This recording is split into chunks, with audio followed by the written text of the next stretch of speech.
Hi friends, welcome back to Anira Trendz. Today here I am with an upcycle project with a glass bottle, and this is a decoupage bottle tutorial. And if suppose you are watching this channel for the first time, please click on the red color subscribe button and click on the bell icon for future notifications. Let's get into the video now.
our beautiful decoupage bottle is ready.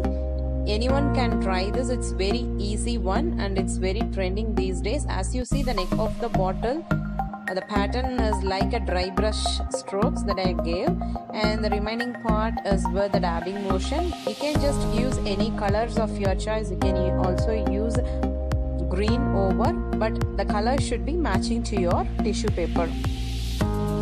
So if suppose you like this video, you can just give it a like and share it with your friends.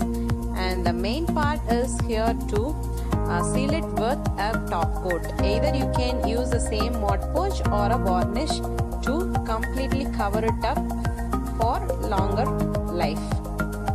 Okay, உங்களுக்கு இந்த video பிடிச்சிருந்ததுன்னா இதை like பண்ணுங்க, friends and ஃபேமிலியோட share பண்ணுங்க. அடுத்த வீடியோல உங்களை பார்க்குற வரைக்கும் டேக் கேர் ஃப்ரெண்ட்ஸ், பை.